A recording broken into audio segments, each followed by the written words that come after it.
Hi guys, good morning. Welcome to the November 18, 2020 హిందూలోని editorial చూద్దాం. ఈ వీడియోలోకి వెళ్ళబోయే ముందు ఈ వీడియోని మీరు చివరి వరకు చూడండి. నచ్చితే లైక్ చేయండి, షేర్ చేయండి. మీరు ఏదైనా చెప్పాలి అనుకుంటే కింద కామెంట్ రూపంలో తెలియజేయండి. ఇంకా సబ్స్క్రైబ్ అవ్వని వాళ్ళు ఎవరు ఉంటే సబ్స్క్రైబ్ అవ్వండి. Thank you very much. ఈ యొక్క వీడియో యొక్క డిస్క్రిప్షన్లో కింద టెలిగ్రామ్ ఛానల్ అనేది ఇవ్వడం జరిగిందండి. ఎవరికైనా కానీ ఇంట్రెస్ట్ ఉంటే ఆ టెలిగ్రామ్ ఛానల్లో జాయిన్ అవ్వండి. దానివల్ల మీకు ముందే అప్డేట్స్ కావచ్చు, లేకపోతే హిందూ పేపర్ కావచ్చు, ఈ యొక్క వెకాబులరీ వర్డ్స్ అనేవి డైరెక్ట్గా మీ యొక్క ఏదైతే ఆ యొక్క టెలిగ్రామ్ ఛానల్లోకి వస్తాయి అనమాట. సో మీకు ఎవరికైనా ఇంట్రెస్ట్ ఉంటే దాంట్లో జాయిన్ అవ్వండి. ఇక ఫస్ట్ ఆర్టికల్ వచ్చేసి షార్ట్ ఇన్ ద ఆర్మ్. అంటే షార్ట్ ఇన్ ద ఆర్మ్ అంటే ఏంటంటే చేతికి దెబ్బ తగలటం అనమాట. ఏదైనా తుపాకీ గుండు కానీ దాన్ని అంటే షార్ట్ అంటాం. షార్ట్ ఇన్ ద ఆర్మ్ అంటే మన చేతికి ఏదైతే ఉందో కొంతవరకు దెబ్బ తగిలిందనమాట. Every vaccine candidate that passes a significant hope is a win for the world at large. అంటే ఇప్పుడు ఈ యొక్క క్యాండిడేట్ వ్యాక్సిన్ ఏదైతే ఉందో, అంటే వ్యాక్సిన్ అంటే ఏంటి? టీకా. క్యాండిడేట్ అంటే అభ్యర్థి. అంటే టీకా అభ్యర్థికి సంబంధించినటువంటి ఏదైతే ఒక వ్యాక్సిన్ అనేది మనం చూస్తే కనుక ఇక చాలా వరకు ఏంటంటే సిగ్నిఫికెంట్గా అంటే ప్రాముఖ్యత సంపాదించే విధంగా ఏదైతే ఉందో ఆ యొక్క హూప్ అంటే ఏంటంటే వలయం. అంటే మన లూప్ కావచ్చు, వలయం కావచ్చు, ఆ యొక్క సిగ్నిఫికెంట్ లూప్లో ఉందన్నమాట. అంటే ఏదైతే ప్రాముఖ్యత కలిగించే ఒక అంశంలో, అంటే మంచి కలిగించే అంశంలో ఉంది కాబట్టి ఇదేంటంటే ప్రపంచానికి ఒక పెద్ద విజయం లాంటిది అనమాట. రాబోయే కాలంలో వ్యాక్సిన్ అనేవి ఎంత తొందరగా మనం తయారు చేయొచ్చు, అంటే ఇంతకుముందు వ్యాక్సిన్ తయారు చేయాలంటే సంవత్సరాలు పట్టేది. అలాంటి సమయాన్ని చాలా వరకు తగ్గించి తక్కువ సమయంలోనే వ్యాక్సిన్ అనేది తయారు చేయడం జరిగిందనమాట. సో ఈ యొక్క క్యాండిడేట్ వ్యాక్సిన్ కనుక పాస్ అయితే కనుక అంటే సిగ్నల్ ప్రాముఖ్యత కలిగిన వలయం, అంటే తక్కువ సమయంలోనే వ్యాక్సిన్ చేయగలము అనే విజయాన్ని సాధించినట్టు తెలిపే విధంగా ఇప్పుడు వ్యాక్సిన్ యొక్క అంటే తయారీ అనేది ఉంది అని చెప్తున్నాను అనమాట. Close on the heels of the multinational fissure announcing promising result from it's ongoing phase 3 trial of a potential COVID-19 vaccine, Moderna, the US-based biotechnology firm, has indicated similar news from human trials again phase 3 of its mRNA vaccine. అంటే ఇప్పుడు మనకు ఏదైతే ఈ యొక్క మల్టీనేషనల్గా ఉన్నటువంటి యొక్క మాన్పులు గాయం, heal అంటే ఏంటంటే మాన్పు, పుండు మానిపోతే మనం ఏమంటాం హీల్ అంటాం అనమాట. ఇప్పుడు మనకు ఫిజర్ అనే కంపెనీ ఏం చేసింది అంటే ప్రామిసింగ్ రిజల్ట్స్ ఉన్నట్టు ఏదైతే ఈ యొక్క phase 3 ట్రయల్స్లో COVID-19 సంబంధించినటువంటి వ్యాక్సిన్ సంబంధించి ఈ యొక్క phase 3 ట్రయల్స్లో అది వరకు ప్రాముఖ్యత కలిగిన పొటెన్షియల్ అంటే ప్రాముఖ్యత కలిగిన లేకపోతే సాధ్యమైనంత వరకు మంచి ప్రభావాన్ని కలిగింది అనే ప్రామిసింగ్గా చెప్పిందనమాట. దాంతోపాటు మోడరన్ అనే ఒక కొత్త యూఎస్ బేస్డ్ కంపెనీ ఏదైతే ఉందంటే కొత్తదేం కాదండి, యూఎస్ బేస్డ్ కంపెనీ అనమాట. ఇంతకుముందు వీళ్ళు అనౌన్స్ చేయలేదు, ఇప్పుడు వీళ్ళు అనౌన్స్ చేశారనమాట. ఎప్పుడైతే ట్రంప్ గెలిచాడో ఆ తర్వాత దీన్ని అనౌన్స్ చేశారు. ట్రంప్ ముందు అనౌన్స్ చేయలేదన్నమాట. ట్రంప్ విజయం అంటే దీనివల్ల ట్రంప్ గెలుస్తాడనే భయంతో అతన్ని ముందు ఆ యొక్క అనౌన్స్ చేయకుండా ట్రంప్ ఏదైతే రిజల్ట్స్ వచ్చిన తర్వాత మాత్రమే అనౌన్స్ చేశారనమాట. ఇది యూఎస్ బేస్డ్ టెక్నాలజీ ఫిర్మ్ అనమాట. సో దీంట్లో ఏంటంటే ఈ యొక్క హ్యూమన్ ట్రయల్స్ ఏదైతే ఉందో phase 3 ట్రయల్స్, దీనికి కూడా phase 3 ట్రయల్సే. ఈ యొక్క mRNA వ్యాక్సిన్ అనే దాన్ని వీళ్ళు తయారు చేశారనమాట. An analysis of 95 of the nearly 30,000 volunteers, they are exclusively from the United States who tested positive revealed that 90 had only got a placebo and 5 the double vaccine shots. అంటే ఇప్పుడు ఏంటంటే మొత్తం వీళ్ళు 30,000 మంది వాలంటీర్స్ ఎవరైతే ఉన్నారో యుఎస్ దేశానికి సంబంధించిన పౌరుల మీద, ఆ యొక్క యునైటెడ్ స్టేట్స్ పౌరుల మీద దీని మీద ప్రయోగించారనమాట. వాలంటీర్స్ అంటే ఏంటి? వాళ్ళ ఇష్టంగా వచ్చేవాళ్ళు ఎవరైతే ఉన్నారో వాళ్ళని వాలంటీర్స్ అంటారనమాట. ఎవరి యొక్క ప్రమేయం లేకుండా వాళ్ళే టెస్టింగ్కి వస్తారు, వాళ్ళని వాలంటీర్స్ అంటారనమాట. సో దాంట్లో ఓన్లీ 95 మాత్రమే ఏమైందంటే ఒక 95 మాత్రమే ఈ యొక్క పాజిటివ్ వచ్చింది. ఆ యొక్క వ్యాక్సిన్ వేసుకున్న తర్వాత 30,000 మంది వేస్తే ఓన్లీ 95 మందికి మాత్రమే పాజిటివ్ అనేది వచ్చిందనమాట. అందులో 90 మందికి ఏంటంటే ప్లాసిబో అనమాట. అంటే ప్లాసిబో అంటే ఏంటంటే నిరుపయోగం లేని, పనికిరాని వ్యాక్సిన్ లాగా తయారు, అంటే వాళ్ళకి వ్యాక్సిన్ వేసినప్పటికీ కూడా అది ఉపయోగం లేకుండా ఆ యొక్క వ్యాధి అనేది సంక్రమించింది అనమాట. ఒక 5 మాత్రం ఏంటంటే డబుల్ వ్యాక్సిన్ షాట్స్, అదే 5 మాత్రం డబుల్ వ్యాక్సిన్ షాట్స్ అనేవి వేశారు. అంటే 2 సార్లు అనేవి వేయడం అనేది జరిగిందనమాట. అంటే ఒకసారి వేసినా కానీ ప్రభావం లేకపోతే రెండోసారి వేశారు. సో సక్సెస్ అయిందనమాట. This laid to the vaccine being declared as 94.5% effective and well pass the US FDA's requirement that a potential vaccine must be at least 50% effective.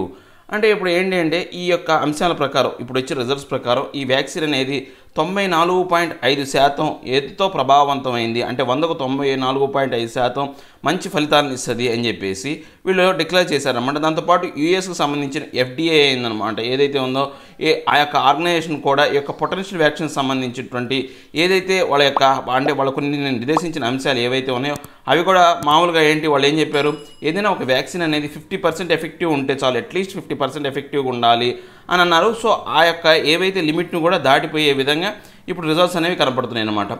Encouragingly, the company also said that 11 volunteers manifested moderate to severe disease and all of them were those who did not get the real vaccine. అంటే ఇప్పుడు మనకు ఆశాజనకంగా మనం ప్రోత్సహించే విధంగా ఎలా ఉందంటే company అనేది ఇంకో అంశాన్ని కూడా వాళ్ళు రివీల్ చేశారనమాట, అంటే దాన్ని బయటకు తెలిపారనమాట. దానికి సంబంధించి 11 వాలంటీర్స్ ఎవరైతే ఉన్నారో వాళ్ళు ప్రతిబింబించినటువంటి అంటే వాళ్ళకు మేనిఫెస్టో అంటే ప్రతిబింబించు అనమాట. సో ఆ ప్రతిబింబించిన అంశాల ప్రకారం వాళ్ళకి ఏంటంటే ఒక మాదిరిగా మోడరేట్ అంటే ఒక మాదిరిగా నుంచి సివియర్ డిసీజ్ అంటే ఈ యొక్క వ్యాధి అనేది తీవ్రతరమైనటువంటి వ్యాధి అనేది సంక్రమించిందనమాట. సో ఆ యొక్క వ్యాధి సంక్రమించడానికి కారణం ఏంటంటే ఆ వాలంటీర్స్ ఎవరైతే ఉన్నారో వాళ్ళకి నిజమైనటువంటి వ్యాక్సిన్ అనేది ఇవ్వలేదు, ఏదో ట్రయల్ వర్షన్లో ఉన్నటువంటి వ్యాక్సిన్ ఇచ్చారు కానీ 100% వ్యాక్సిన్ ఇవ్వలేదు, అందువల్లే వాళ్ళకి అలాంటి పరిస్థితి అనేది వచ్చింది అని చెప్పేసి వాళ్ళు కొత్త అంశాన్ని కూడా బయటపెట్టారనమాట. This is a sign that the vaccine is successfully in its primary job of protection through its efficiency at curbing disease transmission is still to be evaluated. అంటే ఇప్పుడు ఇంకా ఏంటంటే ఈ యొక్క ఏదైతే ఉందో ఈ యొక్క వ్యాక్సిన్ సంబంధించినటువంటి ఈ యొక్క సక్సెస్ఫుల్ ప్రైమరీ జాబ్ అనేది అంటే ఈ యొక్క ప్రాథమిక స్థాయిలో ఈ యొక్క ప్రొటెక్షన్ సంబంధించినటువంటి అంశాలు అనేవి ఈ యొక్క సక్సెస్ఫుల్గా విజయవంతంగా పూర్తయినాయి అనమాట. సో ఇప్పుడు దీని యొక్క ఎఫిషియన్సీ అనేది అంటే ఈ యొక్క వ్యాధిని ఎంతవరకు కర్బింగ్ అంటే ఆటంకపరచడం అనమాట. ఈ యొక్క వ్యాధి యొక్క సంక్రమణ ట్రాన్స్మిషన్ అనేది ఒకళ్ళ నుంచి ఒకళ్ళ వరకు ఎంతవరకు ఆ ట్రాన్స్మిట్ అవ్వడం అంటే వ్యాపించడం అనే దాన్ని ఎంతవరకు ఆటంకపరచగలదు అనే దానికి సంబంధించినటువంటి ఇంకా యొక్క అంచనాలు ఎవాక్యుయేటెడ్ ఏంటంటే దాని యొక్క పరిశోధన అనేది జరగాల్సి ఉందన్నమాట. The results were announced as a companies news release and not in a scientific journal employing that A review by independent experts is pending. అంటే ఇప్పుడు మనం గినా చూస్తే ఈ రిజల్ట్స్ అనేవి మనం గినా చూస్తే ఈ కంపెనీ అనేది మాత్రం రిలీజ్ చేసింది. అంటే ఈ లెక్కలన్నీ కూడా ఎవరు చెప్తున్నారు ఇంత ప్రభావంగా ఉందనేది కంపెనీయే లెక్కలు చెప్తుంది. ఆ మందు తయారు చేసిన కంపెనీయే ఈ యొక్క న్యూస్ రిలీజ్ అనేది ఇచ్చింది. కానీ సైంటిఫిక్ జర్నల్స్ కానీ సైంటిఫిక్ డిపార్ట్మెంట్ కానీ లేకపోతే ఇండిపెండెంట్ ఎక్స్పర్ట్ కమిటీ కానీ ఎవరూ కూడా దీని మీద సరైనటువంటి యొక్క రివ్యూ కావచ్చు లేకపోతే ఆ యొక్క దాని మీద సరైనటువంటి పరిశోధన కావచ్చు దాని యొక్క రిజల్ట్స్ అనేవి ఎవరు కూడా చూడలేదన్నమాట దానికి సంబంధించి. సో అది ఇంకా ఇంకా పెండింగ్లోనే ఉంది, ఆ అంశం అనేది ఇంకా వెనకలోనే ఉందన్నమాట. సో దాన్ని కూడా టెస్ట్ అయితే కనుక ఇది 100% మంచి రిజల్ట్ ఇస్తుందా లేదా అనేది మనకు తెలుస్తుంది అనమాట. Next Moderna's result like features are a boost for a new approach to vaccine design. ఇప్పుడు మోడర్నా రిజల్ట్స్ ఏదైతే ఉందో అది కూడా ఫిజర్స్కి వచ్చినటువంటి రిజల్ట్సే వచ్చినాయి అనమాట. సో ఇదేంటి మనకు కొంత ప్రోత్సాహాన్ని ఇచ్చే విధంగా వ్యాక్సిన్ డిజైన్లో మనకు అభివృద్ధి అంటే వ్యాక్సిన్ అనేది ఎంత తొందరగా తయారు చేయొచ్చు అనే దానికి సంబంధించి కొంత ప్రోత్సాహాన్ని కలిగించే విధంగా ఇక్కడ మోడర్న్ ఫిజర్ 2 కంపెనీలు కూడా ఉన్నాయన్నమాట. The mRNA class of vaccine are a synthetic constitution of a piece of genetic machinery that viruses need to replicate. అంటే ఇప్పుడు ఈ యొక్క mRNA వ్యాక్సిన్ అనేది ఆల్రెడీ ఈ యొక్క mRNA వ్యాక్సిన్ గురించి కూడా ఇంతకుముందు చెప్పుకున్నాం అనమాట. ఇదేంటంటే ఈ యొక్క సింథటిక్ కన్స్ట్రక్షన్ అనమాట. ఏది మనకు సింథటిక్ ఫామ్లో ఉంటుంది, ప్లాస్టిక్ టైప్ అంటే మనం ఏదైతే సింథటిక్ ఫామ్ అనమాట అది. సో అలాంటి construction of piece of generator అనమాట. సో ఇలాంటి దాన్ని ఏం చేయాలా, వైరస్ అనేది రిప్లికేట్ అంటే కాపీ అనేది తయారు చేసుకోవాలి. యాక్చువల్గా రిప్లికేట్ అవ్వడం వల్ల ఏమవుతుంది, ఆ వైరస్ అనేది నిర్మూలించబడుతుంది అనమాట. There are twin advantages. దీంట్లో 2 రకాలైనటువంటి మనకు సౌకర్యాలు కావచ్చు లేకపోతే మనకు కలిసి వచ్చే అంశాలు 2 రకాల అంశాలు ఉన్నాయన్నమాట. No physical part of the virus is introduced, reducing the odds of adverse reactions, and a number of doses can be quickly scaled up as they do not need mammalian cells. అంటే ఇప్పుడు మనకు physical అంటే vaccine అంటే ఎలా ఉంటుందంటే ఏదైనా ఒక virus ఉందనుకోండి, ఆ వైరస్ని ఏం చేస్తారంటే ఫస్ట్ దాన్ని సపోజ్ ఇది ఒక వైరస్ అనుకోండి, ఈ వైరస్ని ఏం చేస్తారంటే చంపేసో లేకపోతే దీని మీద ఉన్నటువంటి యాంటీజెన్ అనేది ఉంటుంది. ఆ యాంటీజెన్ మనిషి శరీరంలో ప్రవేశపెడతారనమాట. అప్పుడు ప్రవేశపెట్టినప్పుడు ఏమవుతుంది, ఆ యొక్క చచ్చిపోయిన మృతకణం కాబట్టి దాని మీద మన ఇమ్యూనిటీ శక్తి అనేది ఒకసారిగా మన బాడీలో ఉన్నటువంటి ఇమ్యూనిటీ శక్తి ఏం చేస్తుంది, వాటి మీద అదే ఒక నిజమైన వైరస్ అని దాని మీద దాడి చేయడానికి తన యొక్క సంఖ్యను ఒక్కసారిగా పెంచుకుంటుంది అనమాట. అంటే యొక్క రక్షణాత్మకమైనటువంటి సెల్స్ అనేవి పెరిగిపోతాయి. అప్పుడు ఏమవుతుంది, ఈ యొక్క చనిపోయిన కణాన్ని మళ్ళీ చంపుతాయి అనమాట. ఇంకా రెడీగా ఉంటాయి ఇలాంటి వైరస్ ఇంకేదైనా వస్తుందేమో అని చెప్పేసి మన బాడీలో అవి రెడీగా ఉంటాయి, సన్నద్ధంగా ఉంటాయి. ఏదైనా ఒక వైరస్ వచ్చినా కానీ ఎమ్మటే దాని మీద అటాక్ చేస్తాయి అనమాట. సో ఇది మనం ఇమ్యూనిటీ పవర్ని బూస్టప్ చేసేదే వ్యాక్సిన్. ఇది వ్యాక్సిన్ ప్రాసెస్. కానీ ఇక్కడ మాత్రం ఈ యొక్క mRNA వ్యాక్సిన్లో మాత్రం ఇలా ఏదైతే వైరస్ సంబంధించింది కావచ్చు, లేకపోతే వైరస్ సంబంధించినటువంటి ఏ జీవకణాన్ని కూడా, దీంట్లో మనకు ప్రాబ్లం ఏంటంటే, ఇలాంటి వ్యాక్సిన్ విధానంలో ప్రాబ్లం ఏంటంటే, ఇప్పుడు చనిపోయిన వైరస్ అనేది మళ్ళీ బతికే అవకాశం ఉంది. మామూలుగా వైరస్లు అనేవి కొన్ని టెంపరేచర్ కండిషన్స్లో ఏమంటే మళ్ళీ జీవం పోసుకుంటాయి అనమాట. సో బాడీలోకి వెళ్ళిన తర్వాత అవి కనుక ఒకవేళ మళ్ళీ తిరిగి జీవం పోసుకున్నాయి అనుకోండి, అప్పుడు మనమే వ్యాధిని అనేది సంక్రమింపజేసినట్టు అవుతుంది. వ్యాక్సిన్ రూపంలో మనమే ఇంకోటి వ్యాధిని ఇచ్చినట్టు ఉంటుంది అనమాట. సో ఇప్పుడు దాంట్లో ఈ ప్రాబ్లం లేదు, ఎందుకని డైరెక్ట్గా వైరస్ అనే దాన్ని బాడీలోకి ఇంజెక్ట్ చేయాల్సిన పని లేదు. దాంతోపాటు ఏంటంటే ఈ యొక్క నెంబర్ ఆఫ్ డోసెస్ ఏవైతే ఉన్నాయో వాటిని ఒక్కసారిగా పెంచవచ్చు అనమాట. ఎందుకని ఇప్పుడు మనకు సింథటిక్ ఫామ్ కాబట్టి ఏ జంతువు, మ్యామిలియన్స్ అంటే పాలిచ్చి పెంచే జంతువు, క్షీరదాలు అంటాం. ఆ క్షీరదాల దగ్గర నుంచి మనం కొత్తగా అంటే మనం ఇంతకుముందు ఆల్రెడీ చెప్పుకున్నాం, ఈ యొక్క జంతువుల దగ్గర నుంచి ఈ యొక్క సెల్స్ తీసుకొని ఆ సెల్స్ రూపంలో మనం ఏం చేస్తాము, కొత్తగా ఈ యొక్క వ్యాక్సిన్ అనేది తయారు చేస్తాం. ఆ వ్యాక్సిన్ తయారు చేసిన అవసరం లేదు, ఎందుకని సింథటిక్ ఫామ్లో ఉంది కాబట్టి. The cons are that such vaccine have never been commercially produced and require sub-zero refrigeration facilities, which is a rarity in most of the world. అంటే ఇప్పుడు మనకి ఇక్కడ సమస్య ఏంటంటే, కాన్ అంటే ఏంటంటే మనకు అంటే ప్రోస్ అండ్ కాన్స్ అంటే ఆ మంచి చెడులు అనమాట. ఇప్పుడు చెడ్డ అంశం ఏంటి అంటే, ఇలాంటి వ్యాక్సిన్ అనేది ఎప్పుడు కూడా మనం కమర్షియల్గా ఎప్పుడు తయారు చేయలేదన్నమాట. అంటే ఆదాయ మార్గాన్ని వచ్చే విధంగా కమర్షియల్గా చేసే విధంగా ఎప్పుడు తయారు చేయలేదన్నమాట. సో ఇప్పుడు దీంతో పాటు ఇంకా ఏంటి అంటే, ఈ యొక్క వ్యాక్సిన్ దాచిపెట్టాలంటే సబ్-జీరో దగ్గర -70°C టెంపరేచర్ అనేది అవసరం అనమాట. సో ఈ ప్రపంచం మొత్తంలో కూడా ఇంత టెంపరేచర్ కలిగినటువంటి రెఫ్రిజిరేటర్లు అనేవి ఎక్కడా లేవన్నమాట. సో అలాంటి సమస్య అనేది ఉందన్నమాట. అంటే స్టోరేజ్కి ఇలాంటి కెపాసిటీ అనేది ప్రపంచంలో చాలా దేశాల్లో అవకాశం లేదనమాట. In the case of Moderna there is more optimism as the company claimed that the vaccine was able to survive for 30 days and not the supposed 7 in a refrigerator and could last 12 hours at room temperature. అంటే ఇప్పుడు ఈ యొక్క Moderna అనే యొక్క ఏదైతే ఉందో company తయారు చేసేటువంటి ఈ యొక్క వ్యాక్సిన్ ఏదైతే ఉందో చాలా వరకు ఆప్టిమిజం అంటే ఏంటంటే ఆశావాహకంగా, ఆశాజనకంగా ఉందన్నమాట. ఎందుకని ఈ కంపెనీ ఏం చెప్పింది అంటే, ఈ వ్యాక్సిన్ అనేది దగ్గర 30 రోజులు అనేవి ప్రభావవంతంగా పనిచేస్తాం, 30 రోజుల వరకు చెడిపోదు. దాంతోపాటు ఇది ఇంతకుముందు వాళ్ళు ఏం చెప్పారు, ఆ ఫిజర్ కంపెనీ చెప్పింది 7 days అని చెప్పారు. కానీ ఇది 7 days కన్నా ఎక్కువ రోజులే ఉంటుంది, అంటే 30 days ఉంటుంది అనమాట. సో దీన్ని రిఫ్రిజిరేటర్లో కూడా పెట్టకుండా ఒక 12 గంటల పాటు రూమ్ టెంపరేచర్లో ఉంచినా కానీ ఏం ప్రాబ్లం లేదు. ఈ రిఫ్రిజిరేటర్ అయితే 7 days కన్నా ఎక్కువ ఉంటుంది, రిఫ్రిజిరేటర్ అయితే 7 days కన్నా ఎక్కువ ఉంటుంది. రిఫ్రిజిరేటర్ కనుక లేకపోతే 12 గంటల వరకు రూమ్ టెంపరేచర్లో ఉన్నా కానీ ఈ వ్యాక్సిన్ అనేది చెడిపోదు అని చెప్పేసి వాళ్ళు చెప్తున్నారు అనమాట. It's a vaccine is primary for the US. However, this vaccine, unlike Pfizer's, was developed with support from the Coalition for Epidemic Preparedness Innovations and other global alliances. అంటే ఇప్పుడు మనం కనుక ఈ యొక్క వ్యాక్సిన్ అనేది ప్రైమరీగా చూసుకుంటే, ఏదైతే మనకు మోడర్నా వ్యాక్సిన్ అనేది ప్రైమరీగా చూసుకుంటే యుఎస్ దేశానికి సంబంధించింది అనమాట. యుఎస్ పౌరుల కోసం తయారు చేసింది. ఏదే అయినప్పటికీ, అదే యుఎస్ పౌరుల కోసం తయారు చేసినప్పటికీ ఈ వ్యాక్సిన్ అనేది ఈ యొక్క ఫిజర్ కంపెనీ లాగా కాకుండా దీన్ని ఎలా డెవలప్ చేశారు అంటే, ఈ యొక్క ఏదైతే యొక్క ఎపిడమిక్ ప్రిపేర్డ్నెస్ ఇన్నోవేషన్స్ అనేవి వాళ్ళ యొక్క అంటే సహకారంతో, వాళ్ళ యొక్క సంఖ్యను అంటే వాళ్ళ యొక్క కలయికతో, దాంతోపాటు అదర్ గ్లోబల్ ఎలియన్సెస్ అనమాట, అంటే ప్రపంచంలోని ఇతర దేశాల యొక్క సహాయ సహకారాలతో ఈ వ్యాక్సిన్ అనేది తయారు చేయడం జరిగిందనమాట.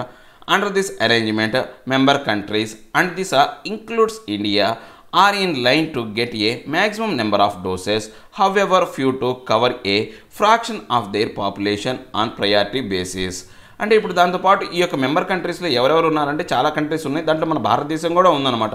సో ఇప్పుడు మనకు మినిమం నెంబర్ ఆఫ్ డోసెస్ అనేది ఆ కంపెనీ ఖచ్చితంగా ఇవ్వాలి, ఎందుకని ఆ ప్రయోగంలో మనము పాలు పంచుకున్నాం కాబట్టి మినిమం నెంబర్ ఆఫ్ డోసెస్ అనేది కొంతవరకు ఇవ్వాలి. ఏది ఏమైనప్పటికీ హవెవర్ అంటే తక్కువ వ్యాక్సిన్లు తయారైనప్పటికీ, హవెవర్ ఫ్యూ అంటే తక్కువ వ్యాక్సిన్లు తయారైనప్పటికీ కూడా మన పాపులేషన్ని ప్రయారిటీ బేస్ మీద కవర్ చేయడం కోసం వాళ్ళు కొన్ని వ్యాక్సిన్ డోసెస్ అనేవి మనకి ఇవ్వాలన్నమాట.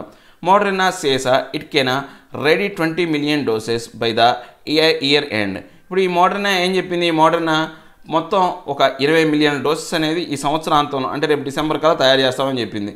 By late next year, this can be ramped up to the billions, but by then it is expected that several more vaccines that are in large trials, including those in India, will be available. అంటే ఇప్పుడు ఏంటి next కానీ next year చివరికి by late next year అంటే చివరికల్లా వెళ్ళేసరికల్లా ఇది ఒకసారిగా billions of doses అనేది తయారు చేస్తారనమాట.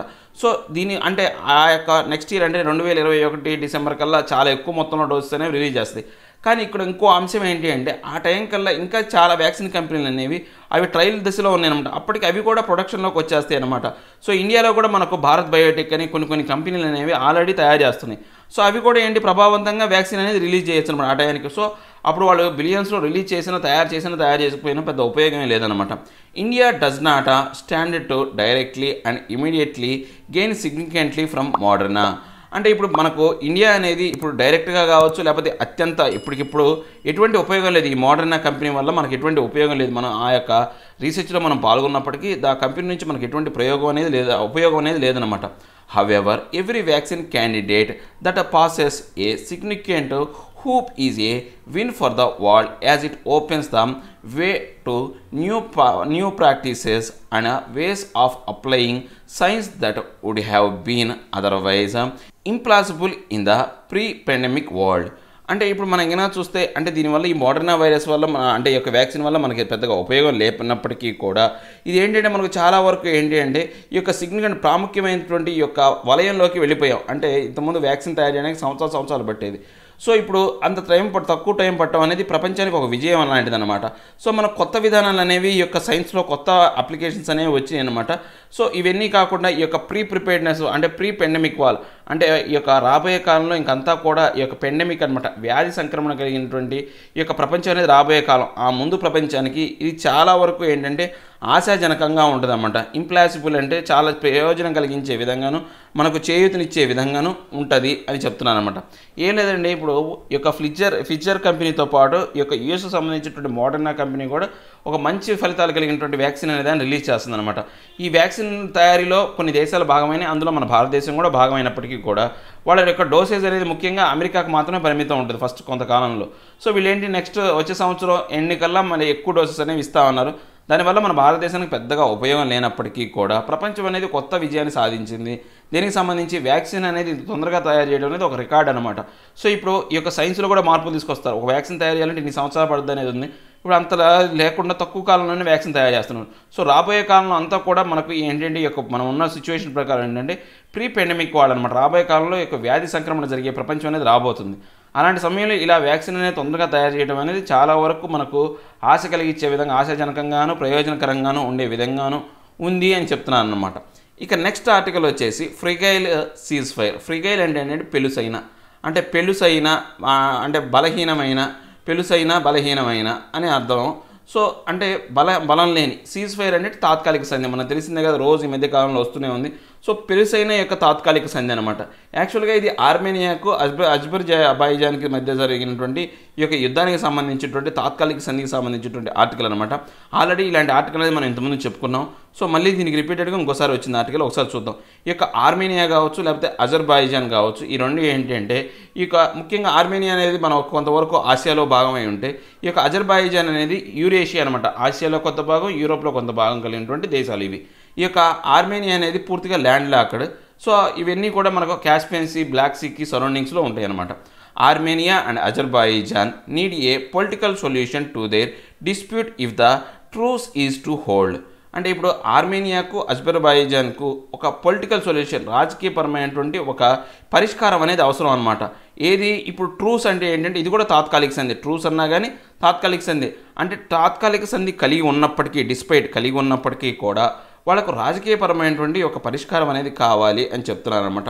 The 6-week long war over Nagorno-Karabakh has come to a halt following a Russian brokered ceasefire agreement between Armenia and Azerbaijan, but only after altering the balance of power in the region.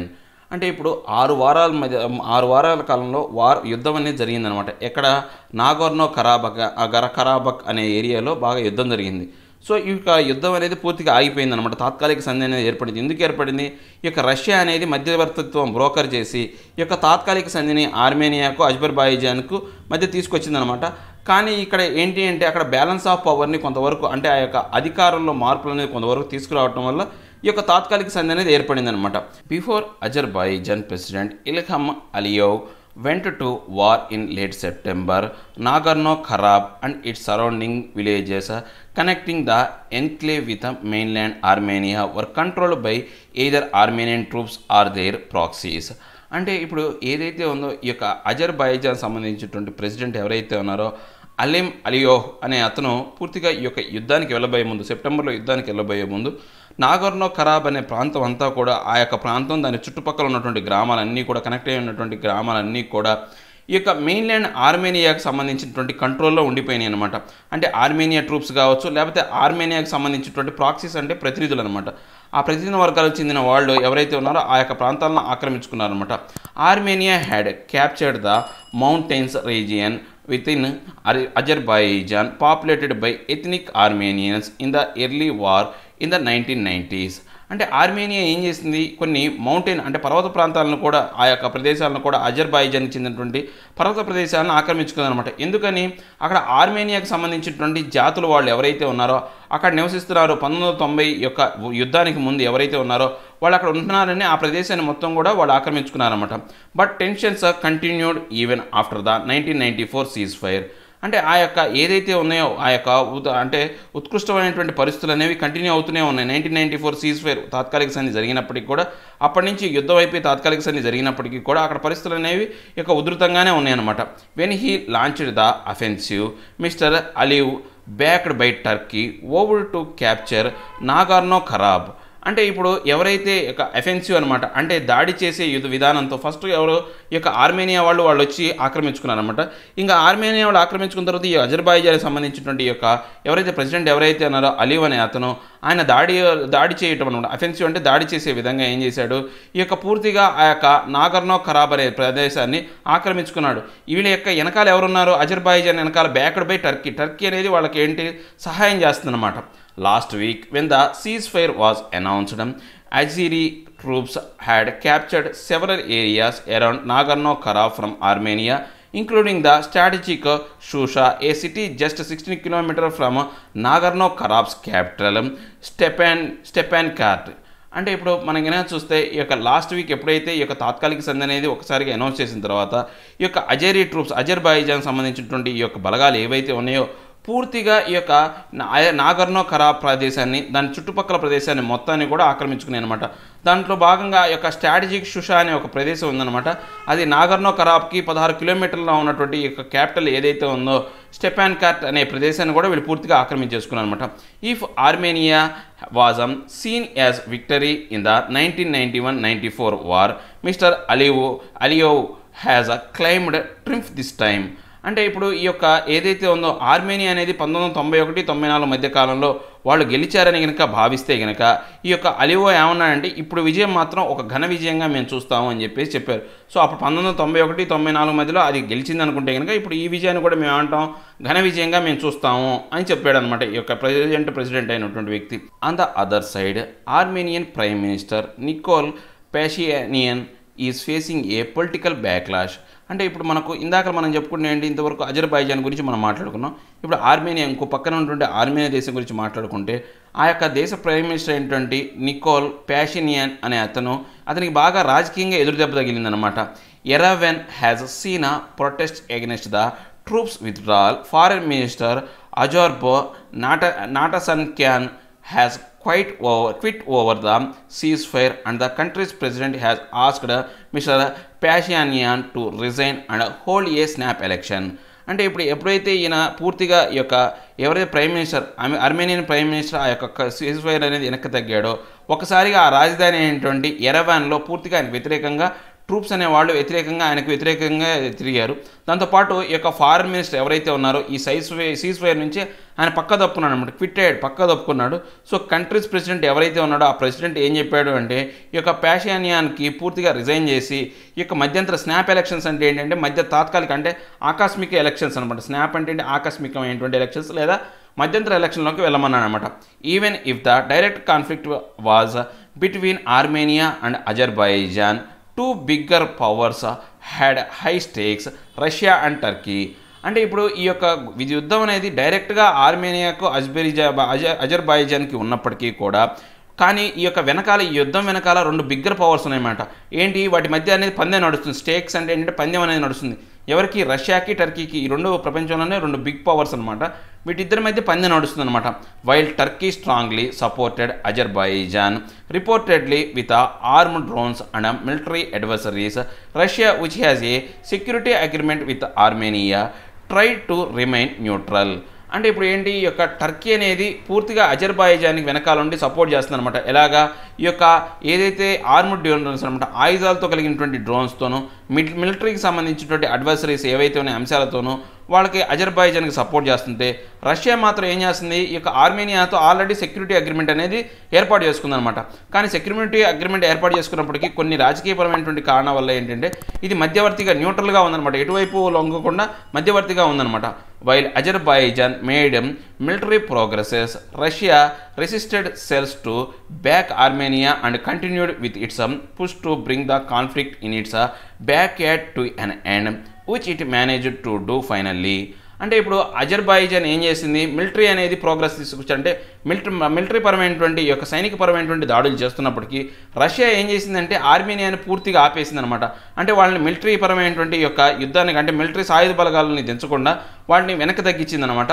దాంతోపాటు ఏం చేసింది, ఇలా చేయడం వల్ల ఏమైంది, ఆ యొక్క సమస్య అంతా కూడా మధ్యవర్తిగా ఉండే విధంగా తన యొక్క బ్యాక్ యార్డ్ అంటే తన వెనక అనమాట, అంటే తన యొక్క పెరటు భాగంలో వచ్చారు అంటే తన యొక్క కనుసన్నల్లోకి ఆ యుద్ధం వచ్చే విధంగా చేసుకుందనమాట. సో దీనివల్ల ఏంది, ఫైనల్గా దీనివల్ల ఏం చేసింది, అక్కడ తాత్కాలిక సంధి అనే దాన్ని ఫైనల్గా ఏర్పాటు చేసింది అనమాట. Vladimir Putin is the only signatory to the agreement besides the leaders of Armenia and Azerbaijan. So ఇప్పుడు వ్లాదిమిర్ పుతిన్ అంటే యొక్క రష్యా ప్రధాని అయినటువంటి వ్లాదిమిర్ పుతిన్ ఎవరైతే ఉన్నాడో ఆయన ప్రస్తుతానికి మధ్యవర్తి అనమాట, సిగ్నేటరీ అనమాట ఈ యొక్క అగ్రిమెంట్కి సంబంధించి ఆర్మేనియాకి అజర్బైజాన్కి సంబంధించి. While Armenia was forced to pull back from several villages and Shusha it avoided defeat in Nagorno Karabakh. అంటే ఇప్పుడు ఈ యొక్క ఆర్మేనియా అనేది ఈ యొక్క బలగాలు అనేవి పూర్తిగా ఆ యొక్క ప్రదేశం నుంచి ఏదైతే ముఖ్యంగా ఈ యొక్క కొన్ని సెవరల్ విలేజెస్ నుంచి ముఖ్యంగా ఆ షుషా అనే ప్రాంతం నుంచి బలగాలను ఉపసంహరించుకోవడం వల్ల ఈ యొక్క నాగర్నో కరాబ్లో ఏదైతే డిఫీట్ ఏదైతే ఉందో, ఓటమిని ఏదైతే ఉందో వాళ్ళు ఓటమి నుంచి తప్పించుకున్నారనమాట. వాళ్ళు కనుక అక్కడికే ఉన్నారనుకోండి, అప్పుడు అజర్బైజాన్ బలగాలు వచ్చి వాళ్ళని చంపేసి వాళ్ళని ఓడించేవాళ్ళు అనమాట. సో ఆ ఓటమి నుంచి బయటపడ్డారనమాట. Russia would send 2000 peacekeepers to protect the remaining Armenian population and patrol the corridor that links the enclave with the Armenian mainland. So ఇప్పుడు ఇంకా రష్యా ఏం చేసిందంటే ఒక 2000 పీస్ మేకర్ అంటే శాంతి దూతలు ఎవరైతే ఉన్నారో, అంటే శాంతిని నెలకొల్పే వ్యక్తులు ఎవరైతే ఉన్నారో వాళ్ళు పూర్తిగా ఆర్మేనియా పాపులేషన్లో ఎటువంటి యొక్క ప్రొటెస్ట్ అనేది జరగకుండా అంటే తిరుగుబాటు జరగకుండా ఆ పెట్రోలింగ్ కారిడార్ ఏదైతే ఉన్నా ఆర్మేనియాకు సంబంధించినటువంటి ప్రధానమైనటువంటి ప్రాంతాలకు పంపించింది అనమాట. While the cease fire has reinforced Russia's influence in the region, the war itself pointed to its declining clot in its backyard. అంటే ఇప్పుడు ఏంటి, పూర్తిగా యొక్క తాత్కాలిక సంధి అనేది బాగా అంటే రష్యా అనేది దాని యొక్క అంటే ఖ్యాతి ఏదైతే ఉందో ఇన్ఫ్లుయెన్స్ ఉపయోగించి దాన్ని ఏర్పాటు చేసిందనమాట. సో ఇప్పుడు ఈ యొక్క రీజియన్లో మనం కనుక చూసుకుంటే ఏదైతే కొంతవరకు ఏంటంటే దాని యొక్క పరపతి తగ్గే విధంగా పరిస్థితులు అనేవి ఉన్నాయన్నమాట. Turkey did not only help Azerbaijan fight a war against Moscow's wishes, but also made sure that the Azerism prevailed in the conflict. అంటే ఇప్పుడు టర్కీ అనేది ఏంటి అంటే అజర్బైజాన్కి మాస్కోకి వ్యతిరేకంగా యుద్ధం చేయడానికి సహాయం చేయడమే కాకుండా ఈ యొక్క ఏదైతే ఈ యొక్క అజర్బైజాన్ని పూర్తిగా ఆ యొక్క కాన్ఫ్లిక్ట్లో ప్రివైల్ అంటే కొనసాగే విధంగా చేస్తూ వస్తుందన్నమాట. ఆ కాన్ఫ్లిక్ట్లో అంటే ఆ గొడవలో అది అజర్బైజాన్ ధైర్యంగా పాల్గొంటుంది అంటే టర్కీ ఇచ్చినటువంటి బూస్టింగ్ వల్లే అనమాట. So now there is a triumphant Azerbaijan, a wounded Armenia, a cautious Russia and an ambitious Turkey with a fragile truce over an unresolved dispute. అంటే ఇప్పుడు మనం కనుక చూస్తే పరిస్థితులు ఎక్కడ ఉన్నాయంటే ఘన విజయం సాధించిన అజర్బైజాన్, ట్రంఫెంట్ ఏంటంటే ఘన విజయం అనమాట. ఘన విజయం సాధించినటువంటి అజర్బైజాన్ దెబ్బతగిలిన ఓన్డెడ్ ఆర్మేనియా అంటే దెబ్బతగిలింది. ఇప్పుడు ఈ యొక్క యుద్ధంలో దాదాపుగా చాలా వరకు ఓడిపోయింది ఎవరు, ఆర్మేనియా అనేది ఓడిపోయింది అనమాట. wounded Armenia. తర్వాత ఏదైతే జాగ్రత్త కలిగిన కాషియస్ అంటే ఏంటి, జాగ్రత్తలతో అడుగులు వేస్తున్నటువంటి రష్యా. తర్వాత అంబిషియస్ కోరికలు కలిగినటువంటి టర్కీ. ఇవన్నీ పరిస్థితులు అనేవి ఎన్ని 4 దేశాల్లో ఉన్నటువంటి పరిస్థితుల ప్రకారం ఈ యొక్క తాత్కాలిక సంధి అనేది చాలా పెలుసైంది, బలహీనంగా ఉందన్నమాట. సో ఈ యొక్క సమస్య అనేది, ఈ డిస్ప్యూట్ అనేది మనం కనుక చూస్తే ఇప్పటికీ కూడా పరిష్కారం కాదనమాట, అన్సాల్వ్డ్ డిస్ప్యూట్ అనమాట. For peace to prevail, Armenia and Azerbaijan must find a lasting settlement to the status of Nagorno Karabakh. So ఇప్పుడు ఏదైతే ఉందో ఇక్కడ శాంతి, పీస్ అనేది ప్రివేల్ అంటే కొనసాగాలి, అంటే శాంతి అనేది కొనసాగాలి అంటే ఎవరి మధ్య, ఆర్మేనియా మధ్య, అజర్బైజాన్ మధ్య కొనసాగాలి అంటే ఈ యొక్క మంచి, అంటే పూర్తిగా ఎప్పటికీ చెరిగిపోని ఒక సెటిల్మెంట్ అనేది, స్టేటస్ అనేది తీసుకురావాలి. దేనికి సంబంధించి, నాగర్నో కరాబ్ అనే ప్రాంతానికి సంబంధించి ఎప్పటికీ చెరిగిపోయిన ఒక సెటిల్మెంట్ అనేది తీసుకురావాలన్నమాట. The ceasefire in 1994 did not resolve the conflict. అంటే 1994లో జరిగినటువంటి ఈ యొక్క తాత్కాలిక సంధి అనేది ఆ యొక్క సమస్య అనేది పరిష్కారం కాలేదన్నమాట. అక్కడ ఉన్నటువంటి ఈ యొక్క వివాదాన్ని, కాన్ఫ్లిక్ట్ అంటే వివాదాన్ని పరిష్కరించలేదన్నమాట. And unlike 1994 when Russia was the only big power, now the South Caucasus is open for contest between Russia and Turkey which makes the crisis even more dangerous. అంటే 1994లో మనం కనుక చూస్తే అప్పటి పరిస్థితులు ఇప్పుడు లేవన్నమాట. 1994లో ఏంటంటే రష్యా మాత్రమే అక్కడ బాగా ప్రభావం కలిగినటువంటి బిగ్ పవర్, అంటే బాగా శక్తివంతమైనటువంటి దేశం అనమాట. కానీ ఇప్పుడు ఈ సౌత్ కసాకస్ ఏరియాలో పూర్తిగా రష్యాకి పోటీ ఇచ్చే దేశంగా టర్కీ అనేది తయారైందనమాట. సో ఈ యొక్క కారణం చేత ఈ యొక్క క్రైసిస్, అంటే ఈ యొక్క సంక్షోభం అనేది ఇంకా తీవ్రమైనటువంటి ప్రమాదకరమైన స్థితిలోకి వెళ్ళిపోయిందనమాట. అంటే ఇంతకుముందు రష్యా ఒక్కటే బిగ్ పవర్ అన్నప్పుడు కంట్రోల్ చేయగలిగేది, ఇప్పుడు ఏంటి ఇంకో బిగ్ పవర్ వచ్చింది, టర్కీ అనేది రావడం వల్ల ఏమైంది, ఒకళ్ళు ఒక సైడ్ ఇంకో సైడ్ కనుక సపోర్ట్ చేయడం మొదలు పెడితే యుద్ధానికి దారితీసే పరిస్థితులనే ఉన్నాయి. దానివల్ల ఇంకా ఏంటంటే ప్రపంచ యుద్ధానికి కూడా వచ్చే అవకాశం ఉందన్నమాట. ఇప్పుడు ఏంటంటే ఒక చిన్న ఈ సమస్య అనేది, రెండు దేశాల మధ్య సమస్య అనేది ప్రపంచ యుద్ధానికి దారితీసే సమస్యగా కూడా తయారయ్యే అవకాశం ఉందన్నమాట. సో అందుకే ప్రపంచం మొత్తం కూడా చాలా వరకు జాగ్రత్తగా ఉంటుంది. అందులో భాగంగా ఇది కూడా, టర్కీ ఏంటంటే ఇప్పుడు యుద్ధం చేయడానికి బాగా ఉవ్విళ్ళు అవుతుంది ప్రతి ఒక్క అంశంలో. ఇంతకుముందు మనం చూసాం టర్కీ ఏదైతే ఉందో గ్రీస్తో జరిగినటువంటి గొడవల్లో అప్పుడు ఇక ఫ్రాన్స్తో గొడవ పడింది. సో అన్ని రకాలతో ఒకేసారి గొడవ పెట్టుకుంటుంది అనమాట టర్కీ. ఇటు పక్కన చూస్తే మన భారతదేశం వైపు చూస్తే చైనా, పాకిస్తాన్ కూడా అలాంటి పరిస్థితుల్లోనే ఉన్నాయి అనమాట. సో ఇవండి ఈరోజు నా హిందూలో 2 ఆర్టికల్ ఎక్స్ప్లెనేషన్. ఆ ఎక్స్ప్లెనేషన్ మీకు నచ్చే ఉంటుంది అనుకుంటున్నాను. నచ్చితే లైక్ చేయండి, షేర్ చేయండి. మీరు ఏదైనా చెప్పాలి అనుకుంటే కింద కామెంట్ రూపంలో తెలియజేయండి. ఇంకా సబ్స్క్రైబ్ అవ్వడం ఎవరైనా ఉంటే సబ్స్క్రైబ్ అవ్వండి. Thank you very much.